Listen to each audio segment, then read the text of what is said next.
What's the creepiest thing that happened to you personally that made you question reality? Story 1. The Watcher. Routines are the bedrock of a normal life. You wake up, you go to work, you buy groceries on Tuesday, you go to the movies on Friday.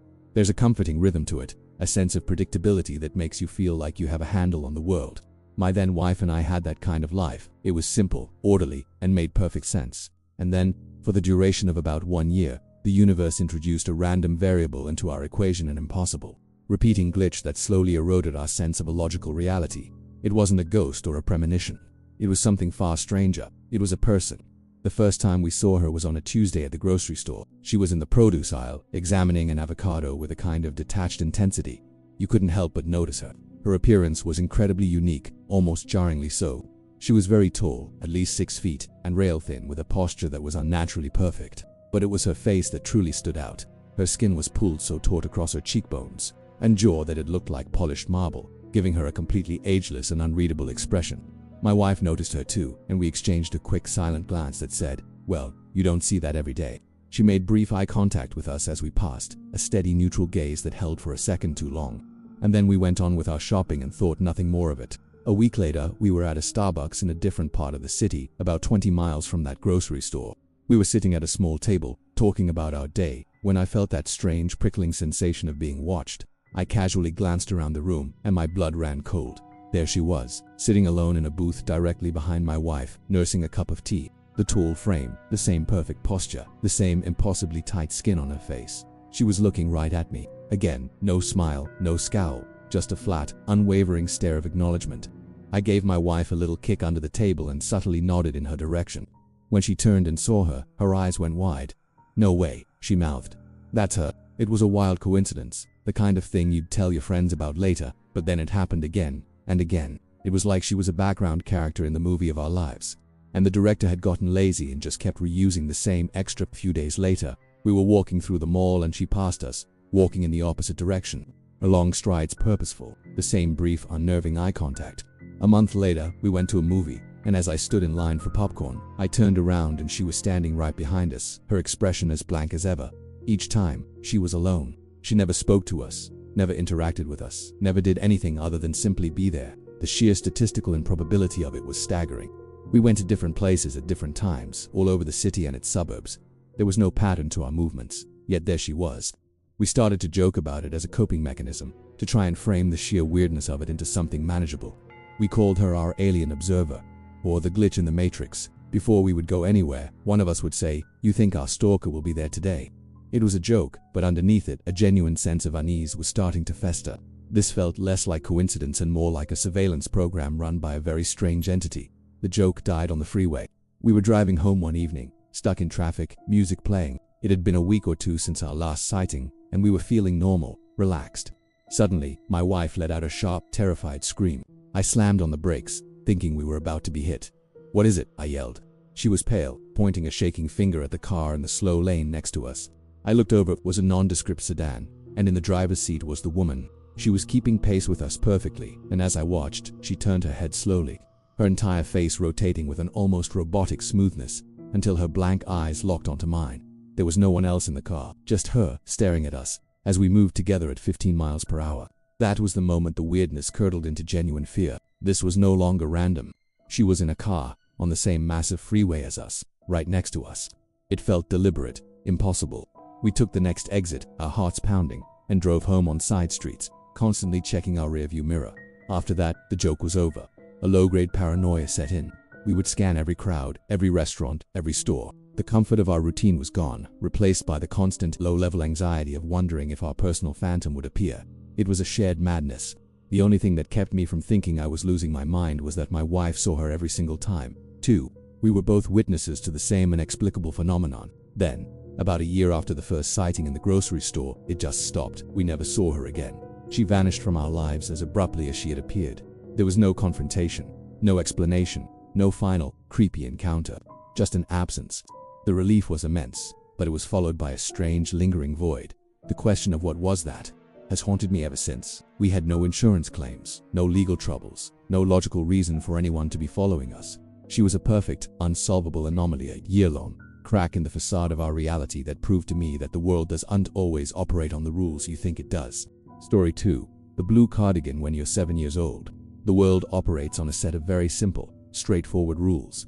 Monsters are afraid of the light under your covers. The floor is made of lava and the people you love are just there. They exist as permanent, comforting fixtures in your life. My great-grandmother was one of those fixtures. She was a woman of warm hugs, a soft, wrinkled smile, and a scent of peppermint and old books. It wasn't unusual for her to be at our house in the evenings. So when I woke up in the middle of the night and saw her standing by my bedroom door, my 7-year-old brain simply accepted it as fact. There was no fear, no confusion. Great-grandma was here. I remember the moment vividly, with the kind of crystalline clarity that only truly significant memories retain. The moonlight cast long familiar shadows across my room, turning my dresser into a slumbering beast and the clothes on my chair into a hunched figure. But she was perfectly clear. She was standing near the door, bathed in the soft glow from the hallway nightlight, and she was wearing her bright blue cardigan. It was her favorite, a soft, knitted thing the color of a summer sky, with big, pearly buttons. It was as much a part of her as her smile. I didn't think much of it. I was sleepy, and her presence was a comforting, normal thing. She didn't speak. She just smiled at me and began to walk slowly around the foot of my bed. Her movements were silent, graceful in a way that I don't remember from her waking life, which had been slowed by age. She came to my side of the bed and leaned down, her familiar silhouette blocking out the hallway light. Then, she put her arms around me. It was a real hug. I felt the soft, slightly scratchy texture of the cardigan against my cheek. I felt the gentle pressure of her arms around my small shoulders. It was solid. It was real. It wasn't a dream hug. It was a physical embrace that felt exactly like every other hug she had ever given me. It was warm, safe, and filled with an unspoken, profound love. I remember closing my eyes and leaning into it, feeling an immense sense of peace wash over me. I held on to that feeling for what felt like a long time, maybe 30 seconds, maybe a minute, and then cocooned in that warmth, I drifted icily back to sleep. The next morning, the world was back to its normal, noisy self. The smell of toast and coffee filled the house. I came downstairs for breakfast, the memory of the nighttime visit already fading like the tail end of a pleasant dream. It was just another morning, until the phone rang. I remember watching my mom's face as she listened to the voice on the other end. Her posture changed, the cheerfulness drained from her expression, replaced by a slack-jawed shock. My dad came over and put his arm around her. Their hushed, serious tones created a bubble of adult grief that I couldn't penetrate. A little while later, they sat me down and told me my great-grandmother had passed away during the night. She had fallen down the stairs at her home, either late in the evening or in the very early hours of the morning. My 7-year-old brain tried to make sense of this, but it contradicted the simple fact I knew to be true. I looked at my parents, confused, and said the words that would turn their grief into utter bewilderment. "But that's not right," I said. "She was here last night. She came to my room. She was wearing her bright blue cardigan." My dad just stared at me, but my mom's face went completely pale, a stark, waxy white. "What are you talking about, sweetie?" she whispered. "Great-grandma hasn't been over to our house for 3 or 4 days. That was the moment the memory of the hug snapped back into sharp focus. No longer a dream, but a stark, impossible event. Later, I would learn the detail that cemented it forever in the realm of the inexplicable. I overheard my mom talking to my aunt about the arrangements, about the clothes she was wearing when the paramedics found her. She had been wearing her favorite bright blue cardigan. I've never had another experience like it. I'm not a person who sees ghosts or believes in the paranormal, but I also cannot deny what happened. It wasn't a nightmare. It was a visit. It wasn't a haunting. It was a goodbye. For one brief impossible moment, she broke the rules of reality to come and give me one last hug, and I'm still looking for a logical explanation that will never come. Story 3. A window in time. Most people think of dreams as a chaotic soup of memories and anxieties, a nonsensical movie that your brain plays for itself while you sleep. For most of my childhood, that's what they were for me, too. I'd have the usual absurd adventures flying over my neighborhood, having a conversation with my dog, being late for a test I hadn't studied for. But scattered within this chaos, I'd experience something else, something that felt entirely different. It would happen without warning. The fabric of the dream would tear, and for a few moments I would be dropped into a moment of pure, unfiltered reality. It was like looking through a window into a different place and time. 1 second, I'd be in a surreal dreamscape, and the next, I was in a perfectly normal environment, a classroom, a car, an unfamiliar house, seeing everything through my own eyes. The colors were real, the sounds were crisp, the details were sharp and mundane. The strangest part was the sense of agency, or lack thereof. I was there, but I wasn't in control. I was just a passenger along for the ride in my own head, watching myself perform some simple, unremarkable action. After a few seconds, or maybe a minute, the window would close, and I'd be tossed back into the bizarre logic of my regular dream. When I was very young, maybe 6 or 7, I didn't find this particularly strange. A kid's world is already full of things they don't understand, and this was just another one. It even had its perks. I'd occasionally just know things. I remember walking into my second grade classroom on the first day of school and heading directly to a specific desk in the back by the window. The teacher hadn't even put the seating charts up yet, but I knew, with absolute certainty, that this was my spot. I knew because I had already sat there, in one of my real dreams, a few weeks earlier. It was a strange, instinctive knowledge that I simply accepted. It wasn't until middle school that one of these experiences shook me to my core and made me seriously question what was happening. I had a dream one night that was a jarringly clear snippet of me sitting in a science classroom. I saw the view from my chair, the green chalkboard, the anatomical posters on the wall, the way the afternoon light streamed through the tall windows. Most distinctly, I saw the surface of the black lab table in front of me, which was covered in a unique pattern of scratches and graffiti from years of student use. The dream lasted less than a minute, and then I was back in some other nonsensical scenario. A few months passed and I forgot all about it. The school year started. On the first day of my 7th grade biology class, I walked in, found my assigned seat, and sat down. As soon as I did, the most profound and nauseating wave of déjà vu I have ever experienced washed over me. This was it. This was the room. The posters of the digestive system and the periodic table were exactly where I'd seen them. The light from the window was casting the same long shadows across the floor. My heart started hammering in my chest. With a sense of trembling dread, I looked down at the table, and there they were. Every single scratch, a deep, angry gouge near the right corner, a fan of smaller, fainter lines spreading out from the center, and the most specific detail, the one that made my breath catch in my throat, a lopsided star-shaped doodle carved into the surface with the point of a compass. They were identical. Not just similar, but a perfect, one-to-one match with the image from my dream. That was the moment it stopped being a weird quirk and became terrifying. How could I have dreamed, with perfect, photographic accuracy, the unique, random damage on a table I had never seen before? It completely broke my understanding of cause and effect, of the linear progression of time.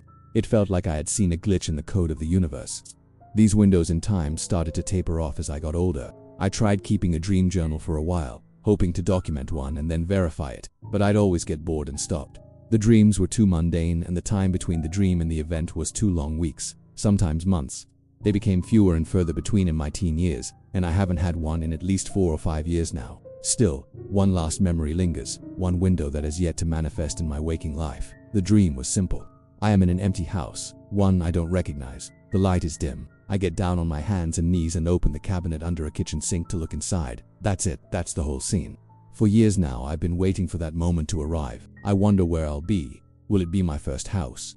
Will I be helping a friend move? Part of me is desperate to see it come true, to get that one last concrete piece of proof. Another, much larger part of me hopes it never does. The experience forces you to confront a disorienting question. If you can dream the future, even the boring parts, does that mean it's already written? And if it is, are any of us really in control at all? Story 4. Are you sure? My mom and I live next door to each other in a quiet, fairly rural neighborhood where nothing much ever happens. The houses are small, ranch-style affairs, set back from a road that's more familiar with tractors than traffic. It's the kind of place where everyone knows everyone, and an unfamiliar car is a noteworthy event. So, when a plain white sedan crunched up the gravel of my mom's driveway one afternoon, I immediately took notice. We weren't expecting anyone. My first and only thought was that they were lost and needed directions, a common enough occurrence out here. With a sense of neighborly duty, I walked over from my porch and went to the front door to help. A woman who looked to be in her late 50s or early 60s got out of the driver's side.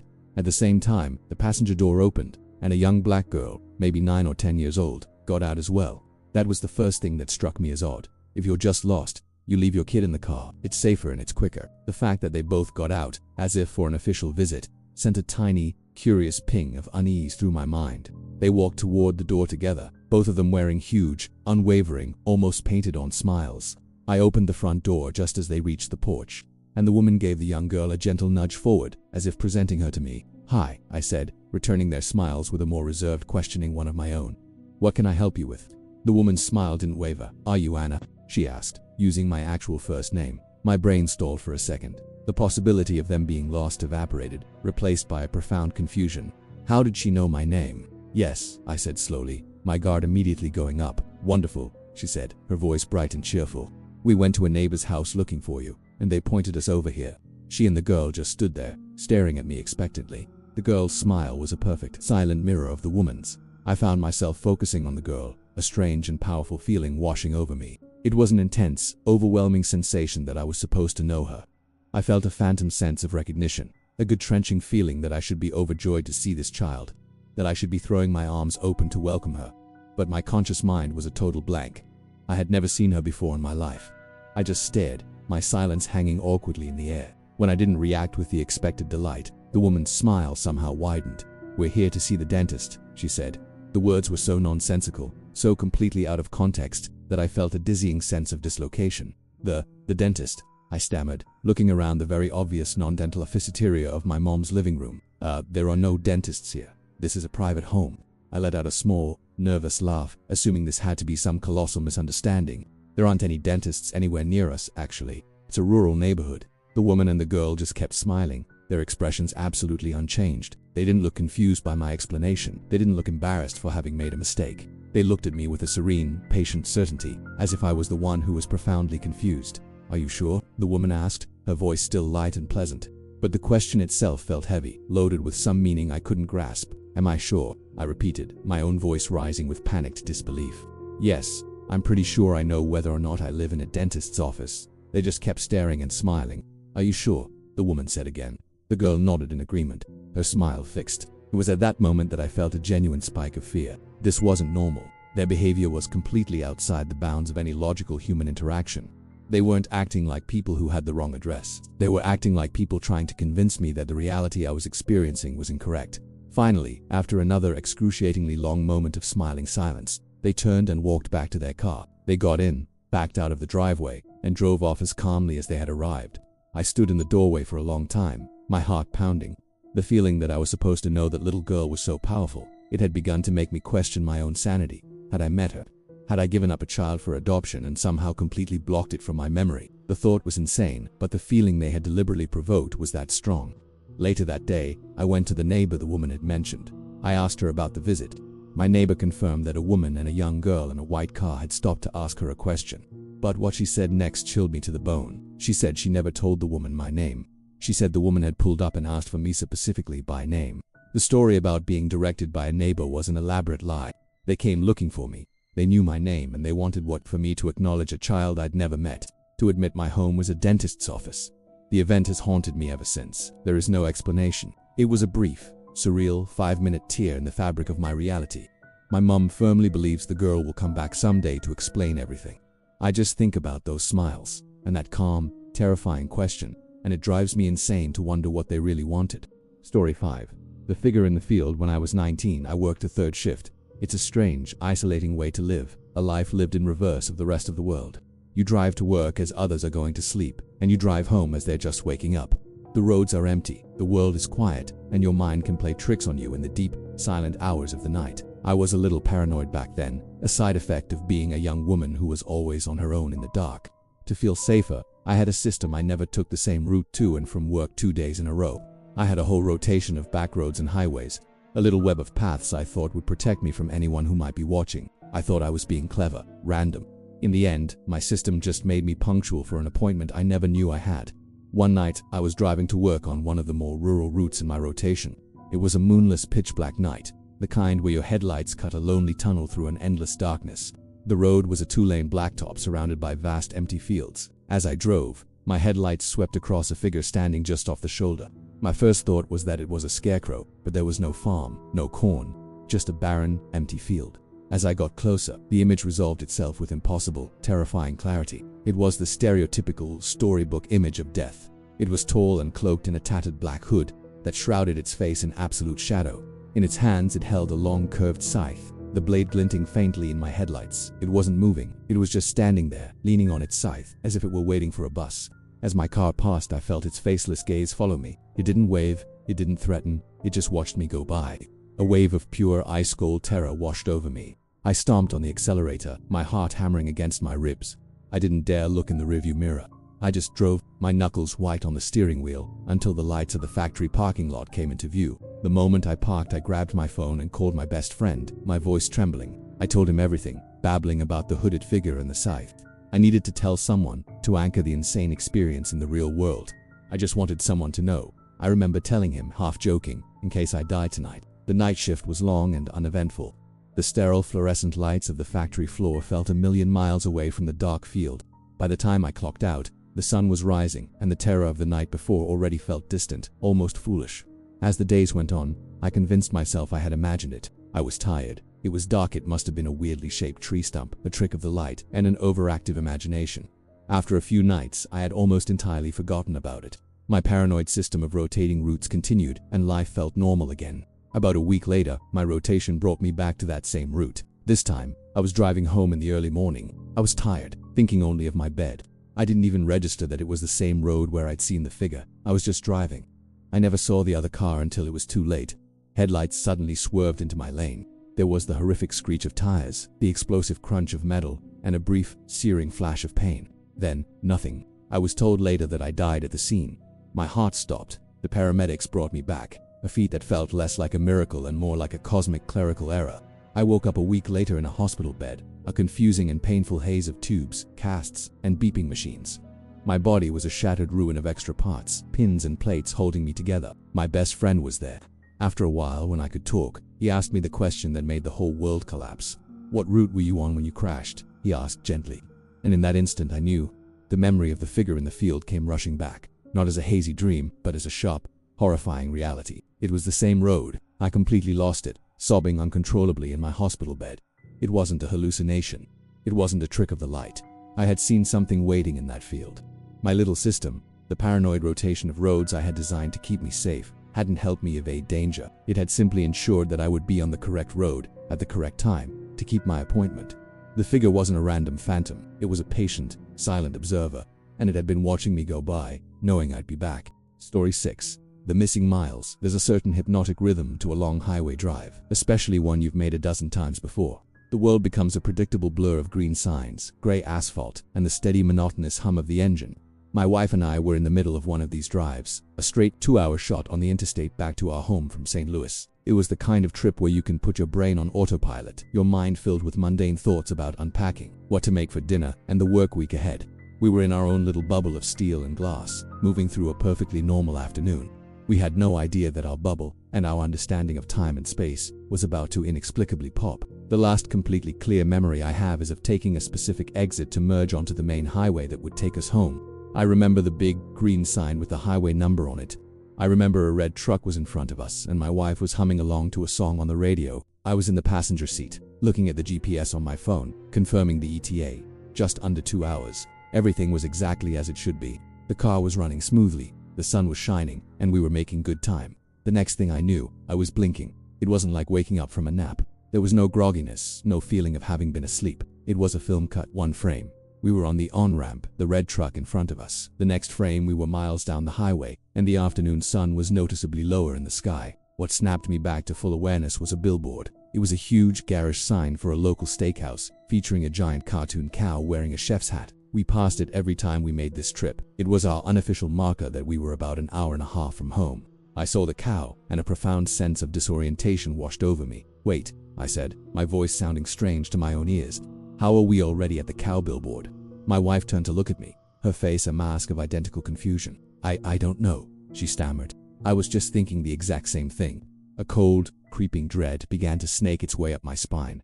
We both looked at the car's dashboard clock. Our journey, which should have been about 30 minutes in at this point, had somehow taken 3.5 hours. Yet, according to the steakhouse billboard and the familiar landmarks now outside our window, we were indeed only an hour and a half from our destination. The numbers made no sense. A 2-hour drive was somehow stretching into a 5-hour ordeal, and we had no memory of the missing time. Did we pull over? Did we stop for food? I asked frantically, searching for a logical anchor. "No," she said, her voice trembling slightly. "I don't remember stopping at all. Do you?" I didn't. There was just a gap, a complete and total void in both of our memories between the highway on-ramp and the cartoon cow. My mind raced, desperately trying to find a rational explanation. "Check the GPS," I said. She pulled up the trip history. According to the satellite, we had done nothing unusual. It showed our car as a neat, continuous blue line, proceeding along the normal route at a consistent highway speed. No stops, no detours, no periods of inactivity. The GPS claimed the last 3 hours had been completely normal. Then I looked at the gas gauge. This was the detail that tipped the entire experience from merely strange into the realm of the physically impossible. I knew we had started with a full tank. After what the clock claimed was over 3 hours of driving, the needle should have been nearing the halfway mark, but it had barely moved. The car's miles to empty display confirmed it. We had only consumed enough fuel to have been driving for about 30 or 40 minutes. The 3 pieces of evidence were in a state of open war with each other. The clock said hours had passed. The GPS said we had been driving normally the whole time. The fuel tank said we had barely gone anywhere at all, and our own shared consciousness had a 2-0 hole ripped out of it. We drove the rest of the way home in a thick, terrified silence. We tried to talk it through, but every conversation was a dead end. We both had the exact same last memory and the exact same waking up point. It wasn't one person's tired mind playing tricks, it was a shared collective phenomenon. We had lost 2 hours of our lives, together, in the middle of a busy interstate, and the laws of physics seemed to have been selectively suspended for the duration. Years have passed, and we still talk about it. We've never found an explanation. All the logical possibilities of faulty clock, a shared delusion falling asleep are contradicted by the hard data from the car. The gas gauge doesn't lie. The GPS doesn't hallucinate. It's an unsolvable equation that sits in the back of my mind, a constant reminder that reality is not always the solid, predictable thing we believe it to be. Something happened to us on that highway, in that 2-hour gap, and the not knowing is the scariest part of all.